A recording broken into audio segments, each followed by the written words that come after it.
Hi friends, welcome back to സൂവൂസ് kitchen. നമ്മളിന്ന് ചെയ്യുന്നത് നെല്ലിക്കയൊക്കെ വെച്ച് നല്ല അടിപൊളി ടേസ്റ്റോട് കൂടിയിട്ടുള്ള കുറച്ചൊരു സ്വീറ്റായിട്ടുള്ള ഒരു റെസിപ്പിയാണ് നമ്മളിവിടെ ചെയ്തെടുക്കുന്നത് കേട്ടോ. അപ്പോൾ ഈ സ്പെഷ്യൽ റെസിപ്പി എങ്ങനെയാണ് ചെയ്യുന്നതെന്ന് നോക്കാം. നമ്മളുടെ നെല്ലിക്ക വെച്ചിട്ടുള്ള സ്പെഷ്യൽ റെസിപ്പി എങ്ങനെയാണ് ചെയ്യുന്നതെന്ന് നോക്കാം. അതിനുവേണ്ടി ഞാനിവിടെ ഒരു 500 ഗ്രാമാണ് കേട്ടോ നെല്ലിക്ക എടുത്തിട്ടുള്ളത്. അത് നന്നായിട്ട് വാഷ് ചെയ്ത് നന്നായി തുടച്ച് വെച്ചിട്ടുള്ളതാണിത്. എന്നിട്ട് ഇനി നമുക്കിതൊന്ന് സ്റ്റീം ചെയ്യണം. അപ്പോൾ അത് സ്റ്റീം ചെയ്യുന്ന പാത്രം അടുപ്പിൽ വെച്ച് ഞാൻ അതിലേക്ക് നെല്ലിക്ക ഇട്ട് കൊടുത്തിട്ടുണ്ട്. ഇനി ഒരു 10-15 മിനിറ്റോളം നമുക്കിത് നന്നായിട്ട് സ്റ്റീം ചെയ്യണം. അത് കഴിയുമ്പോൾ ഈ നെല്ലിക്ക ഒന്ന് പൊട്ടി വരും, ഇതിനൊരു കളർ ചേഞ്ച് വരും. നമ്മൾ ചില നെല്ലിക്ക അച്ചാറൊക്കെ ഉണ്ടാക്കുമ്പോൾ ചിലപ്പോൾ ചെയ്യാറില്ല, അതേപോലെ കേട്ടോ. അപ്പോൾ ഇതൊന്ന് സ്റ്റീം ചെയ്തെടുക്കാം.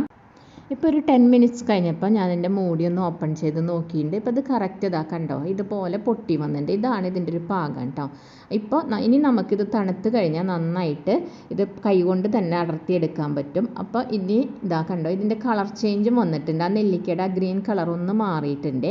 ഈ ഒരു പാകത്തിൽ വേണം നമുക്ക് തീ ഓഫ് ചെയ്യാനായിട്ട്. ഇനി ഇതൊന്ന് തണുക്കാൻ വേണ്ടി ഒരു അല്പനേരം വെയിറ്റ് ചെയ്യാം. ഇപ്പോൾ ഞാൻ തണുത്ത് കഴിഞ്ഞപ്പോൾ അതൊരു ബൗളിലേക്ക് മാറ്റിയിട്ടുണ്ട്. ഇനി നമുക്ക് ഞാൻ നേരത്തെ കാണിച്ച പോലെ കണ്ടോ, അതിൻ്റെ ആ സീഡ് ഒന്ന് മാറ്റിക്കളയണേ.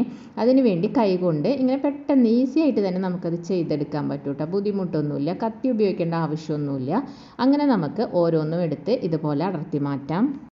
ആ നെല്ലിക്ക അടർത്തി മാറ്റി വെച്ച ശേഷം ഞാനൊരു പാൻ അടുപ്പിൽ വെച്ച് നന്നായിട്ട് ചൂടായപ്പോൾ അതിലേക്ക് 1 ടേബിൾ സ്പൂൺ സൺഫ്ലവർ ഓയിൽ ഒഴിച്ചു കൊടുത്തിട്ടുണ്ട്. നിങ്ങൾക്ക് ഇനിയിപ്പോൾ കുക്കിംഗ് ഓയിൽ ഏത് വേണമെങ്കിലും ഉപയോഗിക്കാം. വെളിച്ചെണ്ണ വേണമെങ്കിൽ അല്ലെങ്കിൽ കോക്കനട്ട് ഓയിൽ വേണമെങ്കിൽ അതും ഉപയോഗിക്കാം കേട്ടോ, ഏതായാലും കുഴപ്പമില്ല. എന്നിട്ട് ഒരു 1/2 ടീസ്പൂൺ കടുക് ഇട്ട് കൊടുക്കുക. ഇത് പൊട്ടി വരുമ്പോൾ 1/2 ടീസ്പൂൺ ഫെന്നൽ സീഡ്, അതായത് പെരിഞ്ജീരകം ഇട്ടിട്ട് ഒന്ന് മൂക്കുമ്പോൾ അതിലേക്ക് നമ്മൾ അടർത്തി വെച്ച ആ നെല്ലിക്ക ഉണ്ടല്ലോ അതൊന്ന് ഇട്ട് കൊടുക്കുക കേട്ടോ. എന്നിട്ട് ഫ്ലെയിം ഒന്ന് കുറച്ച് വെച്ചിട്ട് 2 മിനിറ്റ് നേരം ഇളക്കി കൊടുക്കാം. അപ്പം നമ്മളിത് 2 മിനിറ്റ് ഇളക്കിയതിന് ശേഷം ഇതിലേക്ക് ആവശ്യത്തിനുള്ള ഉപ്പ്, ആവശ്യത്തിനെന്ന് വെച്ചാൽ വളരെ കുറവ് മതി കേട്ടോ, ഒരു 1/2 ടീസ്പൂൺ ഉപ്പിട്ട് കൊടുക്കാം. ഇനി നമ്മളിതിൽ ചേർക്കുന്ന എല്ലാ മസാലകളും വളരെ അളവ് കുറവാണ് ഇടുന്നത് കേട്ടോ. ഒരു 1/2 ടീസ്പൂൺ കാശ്മീരി ചില്ലി പൗഡറും 1/2 ടീസ്പൂൺ ചില്ലി ഫ്ലേക്സും, നിങ്ങൾക്ക് ഇത്തിരി കൂടി എരിവ് വേണമെന്നുണ്ടെങ്കിൽ ഒരു 1/2 ടീസ്പൂൺ കുരുമുളക് പൊടിയും ചേർക്കാം. ഞാനിവിടെ ചേർത്തിട്ടില്ല. ഇതിനോടൊപ്പം ഒരു 1/2 ടീസ്പൂൺ ക്യുമിൻ സീഡിൻ്റെ പൗഡർ, അതായത് ജീരകത്തിൻ്റെ പൊടിയും, പിന്നെ ഒരു 1/2 ടീസ്പൂൺ ഗരം മസാല പൊടിയും കൂടിയിട്ട് ഇട്ട് കൊടുക്കുക. ശേഷം ഒരു 1/2 ടീസ്പൂൺ തന്നെ, 1/2 ടീസ്പൂണിൽ കുറച്ച് കുറവ് മതി കേട്ടോ, ഒരു 2 പിഞ്ച് നമ്മൾ കായത്തിൻ്റെ പൊടിയും കൂടി എടുത്ത് നന്നായി മിക്സ് ചെയ്ത് കൊടുക്കാം. നമ്മളുടെ അപ്പം മസാലപ്പൊടികളും നെല്ലിക്കയൊക്കെ നന്നായിട്ട് ഇവിടെ മിക്സ് ചെയ്ത് വന്നിട്ടുണ്ട് കേട്ടോ. ഇങ്ങനെ മിക്സ് ആയതിന് ശേഷം നമുക്ക് ഒരു 1/2 കപ്പ് ശർക്കരയുടെ പൊടി ഇതിലേക്ക് ചേർത്ത് കൊടുക്കാം.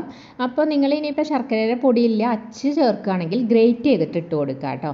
ഇനിയിപ്പോൾ അതിനകത്ത് എന്തെങ്കിലും മണ്ണും പൊടിയൊക്കെ ഉണ്ടെന്ന് തോന്നുകയാണെങ്കിൽ ഒരു 2 ടേബിൾ സ്പൂൺ വെള്ളം ഒഴിച്ചിട്ട് അത് ഉരുക്കിയിട്ട് ഇതിലേക്ക് ചേർക്കുക. നമ്മൾ ഈ ചെയ്യുന്ന ഈ റെസിപ്പിയിൽ ഒട്ടും തന്നെ വെള്ളം ചേർക്കാതെയാണ് ചെയ്തെടുക്കേണ്ടത്. ഇപ്പോൾ ഒരു നിവൃത്തിയില്ലെങ്കിൽ അങ്ങനെ ഒരു അല്പം വെള്ളം ചേർത്ത് ശർക്കര ഉരുക്കുക എന്നുള്ളതേ ഉള്ളൂ. പറ്റാവുന്നതും അതിൽ വെള്ളം ചേർക്കാതെ ശ്രമിക്കുക. ഇത് നന്നായിട്ട് എന്നിട്ട് ഇളക്കി കൊടുക്കുക കേട്ടോ. അപ്പോൾ ശർക്കരയും കൂടി മിക്സ് ചെയ്ത് നന്നായിട്ട് ഇളക്കി കൊടുത്തതിന് ശേഷം അതിലേക്ക് ഒരു 1/2 കപ്പ് പഞ്ചസാര ചേർത്ത് കൊടുക്കുക കേട്ടോ. അപ്പോൾ നിങ്ങൾക്ക് കുറച്ചും കൂടി ഹെൽത്തി ആയിട്ട് ചെയ്യണമെന്നുണ്ടെങ്കിൽ പഞ്ചസാര ചേർക്കണമെന്നില്ല, 1 കപ്പ് ശർക്കര ചേർക്കുക. അതല്ല പഞ്ചസാര ചേർക്കാൻ ഇഷ്ടമുള്ളവരാണെങ്കിൽ വേണമെങ്കിൽ നിങ്ങൾക്ക് 1 കപ്പ് പഞ്ചസാരയും ചേർക്കാം. ഞാനിപ്പോൾ ഇവിടെ ഇത് പകുതി എടുത്തന്നേ ഉള്ളൂ. അപ്പോൾ അത് നിങ്ങളുടെ ഇഷ്ടത്തിനനുസരിച്ച് ചെയ്യാം കേട്ടോ. അപ്പോൾ ഈ പഞ്ചസാരയും കൂടി ചേർത്ത് കഴിഞ്ഞാൽ ഇനി നെല്ലിക്കയിലത്തെയും വെള്ളം ഒരല്പം ഇറങ്ങുമ്പോൾ ഇത് കുറച്ചും കൂടി ഒരു 2 മിനിറ്റ് നമ്മൾ ഇളക്കി കൊടുക്കുമ്പോഴേക്കും കുറച്ചുകൂടി ഇത് ലൂസായിട്ട് വരും കേട്ടോ. അങ്ങനെ ലൂസായിട്ട് കണ്ടോ, ലൂസായി വന്നിട്ടുണ്ട്. അപ്പോൾ ഒരു 2 മിനിറ്റും കൂടി നമ്മൾ ഇളക്കി കൊടുക്കുക. അപ്പോൾ അതിൻ്റെ തിക്നെസ് കറക്റ്റായിട്ട് വരും. അപ്പോൾ ആ ഒരു ഇത്തിരി ലൂസിൽ തന്നെ നമുക്കത് തീ ഓഫ് ചെയ്ത് കൊടുക്കണം. നിങ്ങൾക്ക് അറിയാമല്ലോ, പഞ്ചസാര ശർക്കരയൊക്കെ ചേർത്ത് ഇത് ഒന്ന് തണുത്ത് കഴിയുമ്പോൾ കുറച്ചും കൂടി തിക്കാവേ. അപ്പം നമ്മൾ ആ ഒരു തിക്നെസ് വരാൻ വെയിറ്റ് ചെയ്ത് കഴിഞ്ഞാൽ ഇത് വല്ലാണ്ട് ഹാർഡായി പോകും. അപ്പോൾ ഈ ഒരു സമയത്ത് നമുക്ക് തീ ഓഫ് ചെയ്ത് കൊടുക്കാം കേട്ടോ. നമ്മളെ വീട്ടിലിങ്ങനെ കുട്ടികളൊക്കെ ചില കുട്ടികൾക്ക് അങ്ങനെ നെല്ലിക്കൊന്നും കഴിക്കാൻ ഇഷ്ടമുണ്ടാവില്ല. അപ്പം കുട്ടികൾക്കൊക്കെ നല്ലതാണല്ലോ നെല്ലിക്ക. അപ്പോൾ അങ്ങനെ അവർ കഴിക്കാതിരിക്കുന്ന കുട്ടികളാണെങ്കിൽ ഇതുപോലെ നമ്മൾ ഉണ്ടാക്കി വെച്ച് കഴിഞ്ഞാൽ അവർക്കൊരു സ്വീറ്റൊക്കെ കഴിക്കുന്ന പോലെ ഇത് കൊണ്ട് നടന്ന് കഴിക്കാൻ പറ്റും. കാരണം ഇതിനൊരു പുളിപ്പും മധുരവും ഒക്കെ മിക്സ് ചെയ്തിട്ടുള്ളൊരു ടേസ്റ്റാണ്. എല്ലാവർക്കും ഇഷ്ടപ്പെടുന്നൊരു ടേസ്റ്റ് തന്നെയാണിത്. അപ്പോൾ ഇത് ചോറിൻ്റെ കൂടെയും ചപ്പാത്തിയുടെ കൂടെയും ഒക്കെ നല്ലൊരു കോമ്പിനേഷനാണ് കേട്ടോ. അതുമാത്രമല്ല ഇതിൽ നമ്മൾ ഒട്ടും തന്നെ വെള്ളമൊന്നും ചേർക്കാത്ത കാരണം കൊണ്ട് ഇത് ഒത്തിരി നാൾ കേടാവാതെ നമുക്ക് സൂക്ഷിക്കാനും പറ്റും. നല്ലൊരു ടൈറ്റ് കണ്ടെയ്നറിൽ അടച്ച് വെച്ചാൽ മതി. ഫ്രിഡ്ജിൽ സൂക്ഷിക്കേണ്ടവർക്ക് അങ്ങനെയും വെക്കാം, പുറത്ത് വെച്ചാലും കുഴപ്പമൊന്നുമില്ല.